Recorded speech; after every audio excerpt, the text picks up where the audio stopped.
Ele é filho do artista plástico brasileiro mais conhecido no mundo, que nasceu em 29 de dezembro de 1903 e morreu em 6 de fevereiro de 1962, aos 58 anos. O meu entrevistado é professor de matemática, pesquisador e fundador de um projeto que catalogou todas as obras do pai. Filho de Cândido Portinari, eu vou conversar com João Cândido Portinari. Em primeiro lugar, eu queria dizer que é uma honra entrevistar você, João. Muito obrigado. E eu vou começar com uma frase que saltou aos meus olhos, que você disse numa entrevista e que ficou muito forte na minha cabeça quando eu fui pesquisar um pouquinho sobre a sua vida.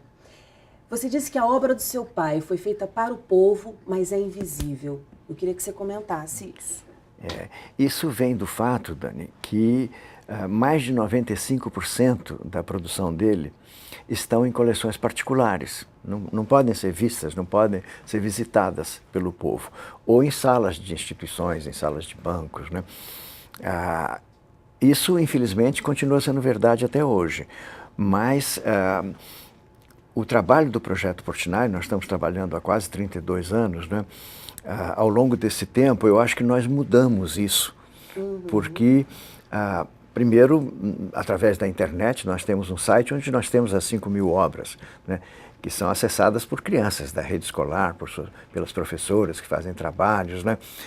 Nós fizemos exposições, fizemos a primeira exposição retrospectiva em 97, que nunca havia sido feita uma exposição retrospectiva, porque retrospectiva pressupõe você conhecer a obra completa, para você selecionar nessa obra completa quais são os pontos importantes, né, para ter na exposição. Então, ali nós tínhamos desde a primeira, que ele fez com 11 anos de idade, que eu tenho até hoje, é um pequeno desenho.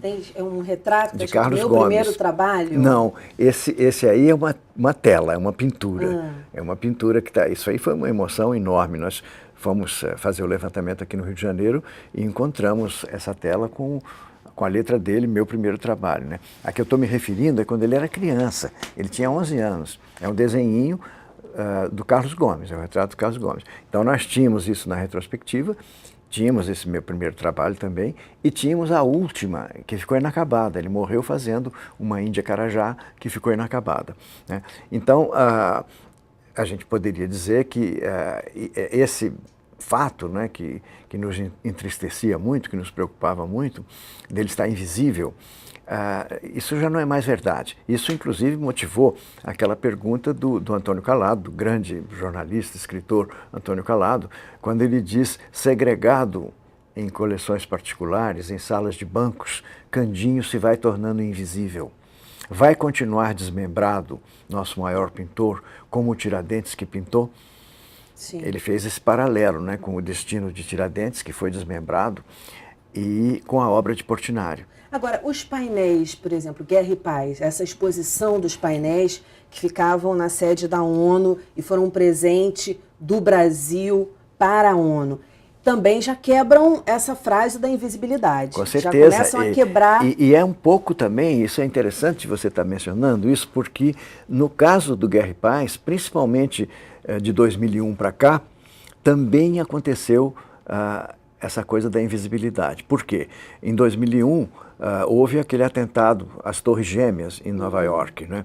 E, a partir daí, as normas de segurança ali naquele recinto onde estão os painéis Guerra e Paz, que é a entrada da Assembleia Geral, é um lugar de segurança máxima, né? Se intensificaram. E passou a não ser permitida a entrada do público. Então, novamente, né, a obra que Portinari considerou a sua obra mais importante, que é Guerra e Paz, novamente invisível ao público. Então, isso foi uma coisa também que a gente sempre sonhou, não é, em trazer o Guerra e Paz ao Brasil, porque eu não sei se você sabe, houve um único momento em que o público brasileiro pôde ver Guerra e Paz, que foi em 1956, quando os painéis estavam prontos para ser embarcados para os Estados Unidos. Houve assim um clamor no Brasil para que fosse dada uma chance ao público brasileiro de vê-los, mesmo que fosse por uma única e derradeira vez. É o que se supunha naquela ocasião, né? E aí eles foram expostos no Municipal. Eu me lembro, eu tinha 17 anos, foi inesquecível isso. Foi o presidente Juscelino Kubitschek, com meu pai, que inauguraram os painéis à noite. O teatro todo estava às escuras, não tinha poltronas, porque foi logo depois do Carnaval, e ali era um dos bailes mais importantes do Carnaval naquela época, retiravam-se as poltronas. Então você entrava no teatro escuro e no fundo, no palco, você tinha aquelas duas monumentais pinturas iluminadas, a Guerra e a Paz. Tem um texto lindíssimo de Drummond, né, quando ele viu, falando dessa emoção, né? Meu pai ficou sem voz durante uma semana. Ele perdeu a voz naquele momento, de emoção. Quando E ele tão viu atual a os obra painéis dele, montados. né? Ela é atual porque é humana, não é? Quer dizer, ele fala do ser humano, né? Das dores e das alegrias do ser humano. Então será sempre atual, né? A obra do Portinari passou por várias fases. Uma delas, numa delas, ele pintava os lavradores. E uma coisa que chamou muito a minha atenção, eu queria que você comentasse também, é o tamanho da cabeça, a comparação do tamanho da cabeça para o tamanho das mãos e dos pés. A cabeça sempre pequena e os pés grandes, as mãos grandes, mostrando a força do trabalhador. Eu não diria que a cabeça é pequena, viu, Dani? Isso eu acho que é uma impressão por causa da desproporção entre as mãos e os pés e o resto do corpo. O resto parece pequeno, mas eu acho que quando você exclui as mãos e os pés, as proporções são exatas, né? Genial, do resto. genial. Agora, por que as mãos e os pés têm esse aspecto assim desproporcional? Porque ele via nas mãos e nos pés, principalmente dos trabalhadores, né, aquela força latente, né, poderosíssima, de você transformar o mundo. Embora esses pés e essas mãos pertencessem a pessoas humildes. E você pode observar, principalmente na série de estudos para os ciclos econômicos brasileiros, que são esses 14 afrescos que estão aqui no Palácio Gustavo Capanema, pouca gente sabe que está aberto à visitação. E é uma obra importantíssima, né? No segundo andar, aqui na Avenida Graça Aranha. É só subir na escada e está ali na antessala do Gabinete do Ministro.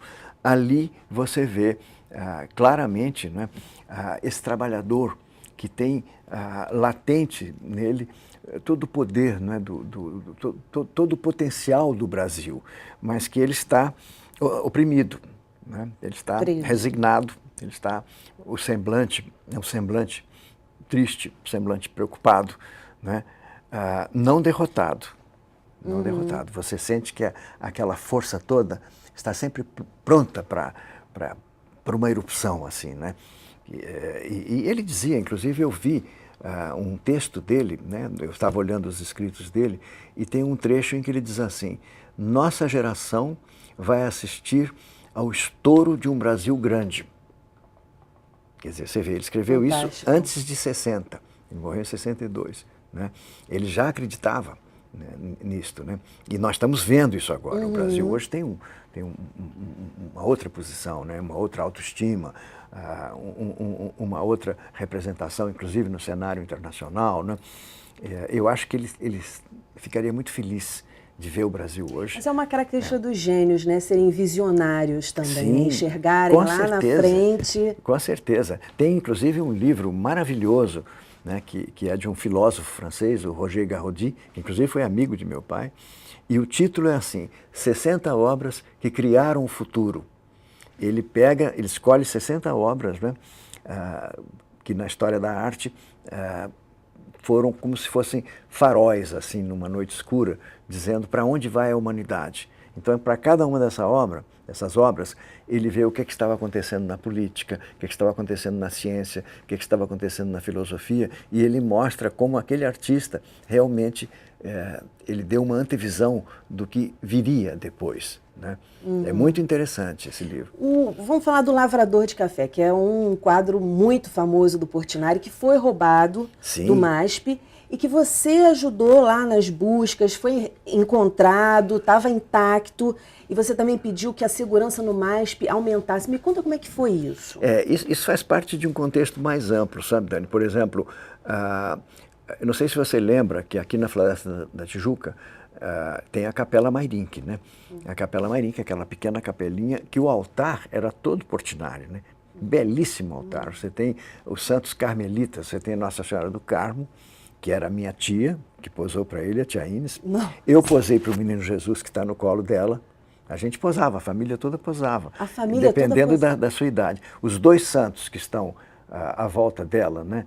É o São Simão Stock e São João da Cruz, era o meu tio Zé e meu tio Loi, né? Que estavam lá. Coisa Mas, magnífica. voltando à questão da capela... Só uma perguntinha, um parêntese. Quanto tempo ficava posando ali para... Isso variava muito, né? Você sabe que ele tinha uma coisa, a minha mãe tinha que arrancar literalmente uma tela das mãos dele, senão ele ia continuar pintando indefinidamente, porque ele tinha um espírito crítico tão forte que ele nunca achava que estava pronto. A minha mãe tinha que dizer, chega, né?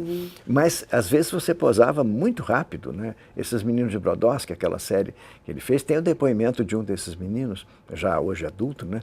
Em que ele fala que em 10 minutos ele pintava, né? Então, isso variava muito, né? Mas continua a responder sobre o lavrador de café. A Capela Mairinque, ela está num local ermo, né? No meio da floresta, e muitas vezes a gente passava por lá e não tinha vigilante, não tinha nada. E nós falávamos para o Ibama, que era quem estava responsável, né, por aquele patrimônio que estava ali, que aquilo era um perigo, que aquilo um dia iam acabar roubando. Por que não se colocavam réplicas no lugar e levava para o Museu Nacional de Belas Artes? E acabou acontecendo. Acabaram roubando e, novamente, também a gente teve a sorte de pegar as obras quando elas estavam prontas para sair do Brasil. Os ladrões iam levar para a Itália. Nossa. E a polícia conseguiu prender e agora elas estão no Museu de Belas Artes, Museu Nacional de Belas Artes, e lá na Capela Mairinque você tem réplicas delas, né? A mesma coisa, mas não com relação a roubo, mas com relação à deterioração, com o monumento rodoviário que fica ali na Via Dutra, na Serra das Araras, quando você vai para São Paulo. Sim. Ali tinha 4 painéis maravilhosos, os primeiros afrescos de Portinari, né? As primeiras pinturas, afrescos não, afresco é pintado na parede, as primeiras pinturas murais de Portinari, que ele faz em 36, e ali também houve um tempo em que aquilo foi abandonado, o monumento estava sempre fechado e a gente fez assim um trabalho junto ao DNR, que era o responsável por aquilo, pedindo se eles não poderiam colocar em comodato no Museu Nacional de Belas Artes. E acabou acontecendo, eles estão lá e hoje você tem uma sala especial Portinari lá, em que você tem o altar da Capela Mairinque, essas obras do monumento rodoviário, né? Que eram obras que estavam correndo risco, né? Que trabalho difícil, né, João? Foram muitos anos. Essas obras, de pedir a preservação delas. Mas foi um trabalho, assim, de paixão, sabe, Dani? De formiguinha, né, de toda a equipe, não estou falando somente de mim, a equipe toda foi unida por uma paixão, né, de fazer esse trabalho, né, e de não esmorecer diante de todas as dificuldades. Você sabe certamente o que um projeto cultural no Brasil, a dificuldade de sobrevivência, né?